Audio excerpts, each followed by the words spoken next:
Assalamualaikum warahmatullahi wabarakatuh. Jadi, pada video kali ini saya ingin membahas tentang pengendalian otomatis atau terprogram dengan menggunakan PLC ya.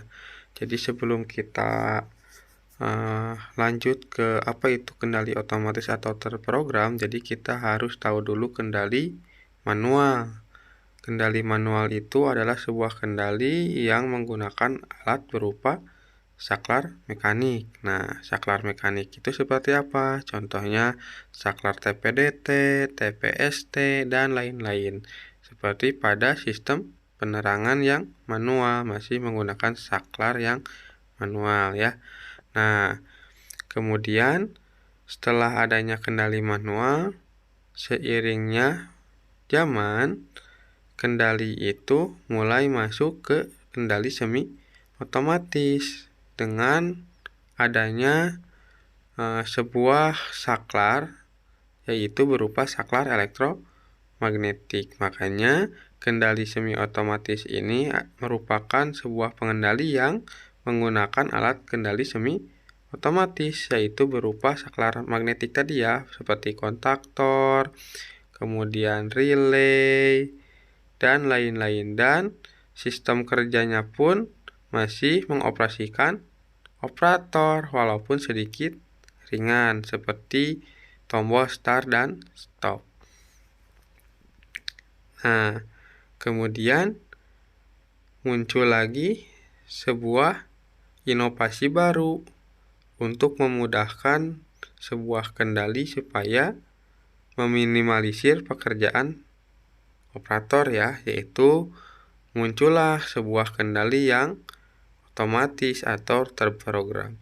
Nah, di mana sistem kendali ini menggunakan sebuah mini komputer atau disebut juga PLC ya. Nah, kendali otomatis ini dia alatnya benar-benar otomatis atau terbuat dari suatu program yang di dalamnya bentuk konduktor magnet. Jadi relay-relay itu sudah ada di dalam PLC tadi. Nah, jadi apa itu PLC? Jadi PLC ini merupakan Programmable Logic Controller atau sebuah pemrograman logika ya. Nah, kemudian PLC ini dia mampu merubah sinyal input menjadi keluaran output yang sesuai keinginan ya.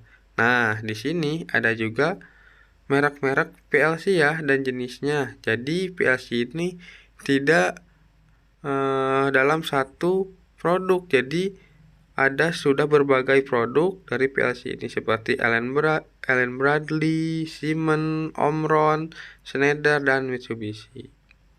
Nah, untuk tipe-tipenya dan softwarenya, nah untuk Allen Bradley itu menggunakan software RX Logic ya. Kemudian Siemens itu menggunakan Simatic, Omron MuchX Programmer, Schneider menggunakan software Zeliosoft, PL7 atau Promrock ya. Nah, untuk Mitsubishi itu menggunakan software Melsoft series. Nah, ini penggunaannya tergantung dari PLC-nya. Nanti kalian silahkan gunakan sesuai aplikasi dari pemrogramannya tergantung dari PLC-nya ya. Nah, untuk PLC yang banyak dijumpai di lapangan itu kebanyakan untuk sekarang itu Omron dan Siemens ya. Nah, ini biasanya yang paling banyak digunakan. Nah, sekarang kebanyakan juga udah mulai ke Schneider ya, tapi dengan bentuk mini PLC atau smart relay. Nah, nanti untuk kalian perhatikan juga ya dalam pemrograman itu, silahkan untuk perhatikan tipenya ya. Nanti tipenya disesuaikan juga sesuai dengan jenis PLC-nya. Nah, ini untuk gambaran ya. Ini untuk gambaran. Jadi ini adalah bentuk-bentuk dari PLC ya, dengan berbagai merek. Ada PLC Allen Bradley, ada Siemens, ada PLC Omron, kemudian ada Schneider, dan ada Mitsubishi.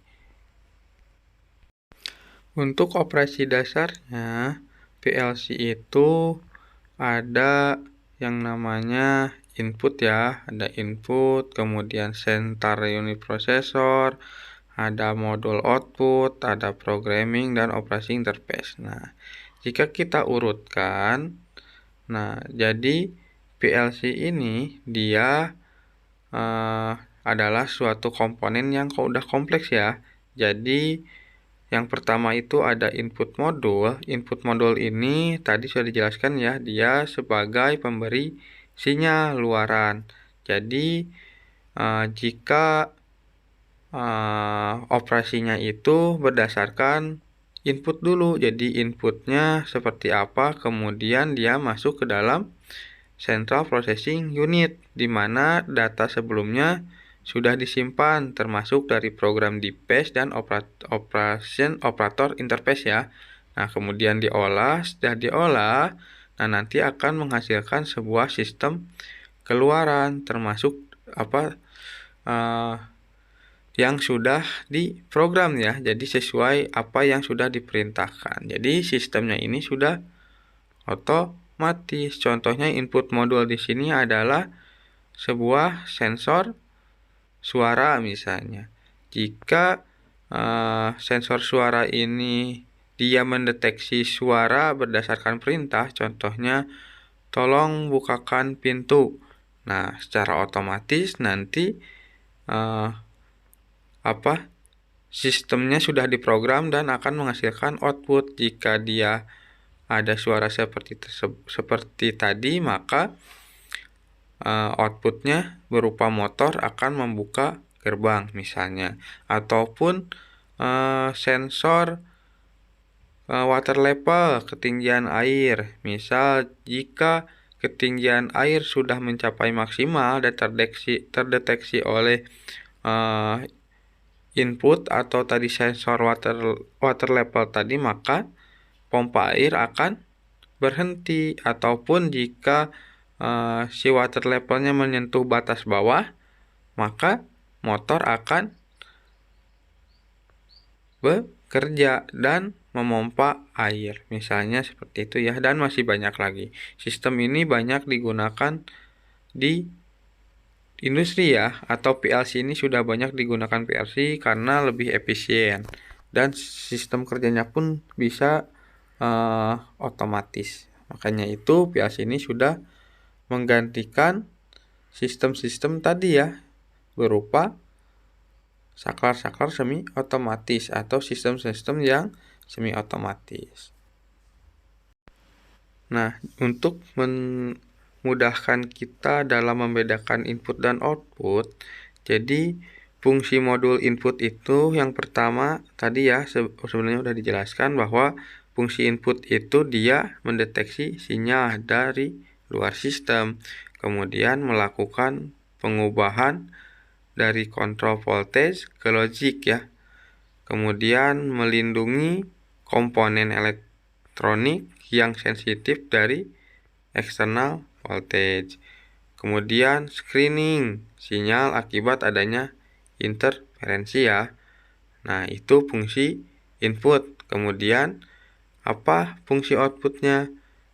Yaitu melakukan perubahan dari logic voltage ke control voltage ya. Kemudian memberikan power yang cukup untuk menggunakan atau menggerakkan aktuator. Aktuator itu seperti motor dan lain-lain ya, kendali-kendali motor dan lain-lain. Kemudian perlindungan terhadap hubungan pendek dan overload. Nah, itu ya, kita bisa membedakan antara mana yang disebut modul input, kemudian modul output, kemudian fungsinya pun sudah dijelaskan seperti tadi ya.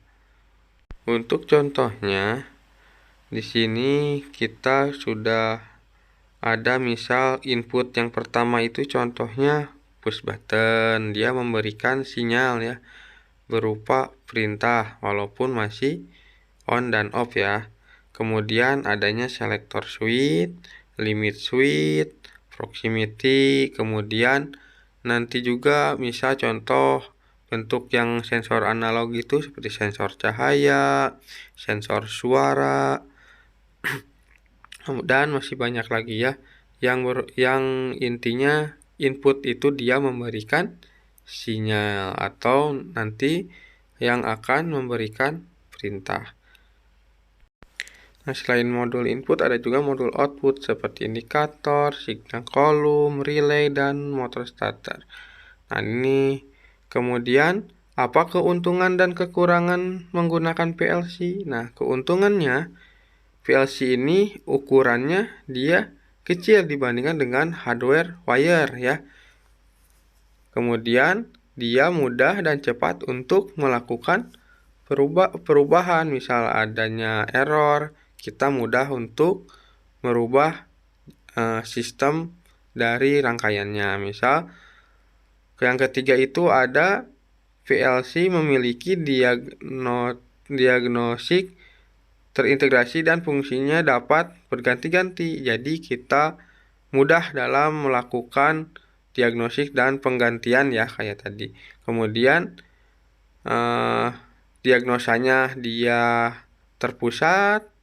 Kemudian aplikasi dapat didokumentasikan secara langsung, makanya bisa disimulasikan ya. Kemudian aplikasi dapat diduplikasi dengan cepat dan tidak mahal. Itu ya. Kemudian kelemahannya apa? Kelemahannya karena dia merupakan teknologi baru sehingga harus membutuhkan pelatihan ya. Tidak sembarang orang makanya bisa menggunakan PLC. Kemudian beberapa aplikasi yang menjalankan satu fungsi tunggal tidak efisien di dalamnya. Contohnya kita hanya untuk menghidupkan satu lampu. Itu tidak bisa atau bukan tidak bisa ya. Itu terlalu tidak spesifik ya. Jadi sistemnya hanya mengendalikan satu sistem. Nah, untuk pengendaliannya dia lebih baik digunakan pada aplikasi yang kompleks. Kemudian penggunaan PLC terbatas ya, lingkungannya penggunaannya dalam suhu tinggi dan getaran keras dapat mengganggu peralatan elektronik pada PLC ya. Jadi penggunaan PLC ini masih terbatas karena dia merupakan elektronik, makanya mudah sekali ada gangguan dari luar, baik itu suhu, kemudian getaran, dan gangguan dari peralatan elektronik yang lain. Kemudian butuh peralatan pengaman tambahan seperti relay ataupun nanti ada kendali 3 fasa itu menggunakan kontaktor karena relay-relay di dalamnya bersifat elektronik, makanya arusnya dia terbatas. Kemudian butuh peralatan tambahan, tadi udah ya. PLC juga dirasa tidak dibutuhkan bila diterapkan pada sistem ya industri yang tidak perlu melakukan pengubahan pengkabelan ya. Jadi sifatnya yang masih mekanik seperti itu. Sekian untuk video kali ini. Saya akhiri. Wassalamualaikum warahmatullahi wabarakatuh.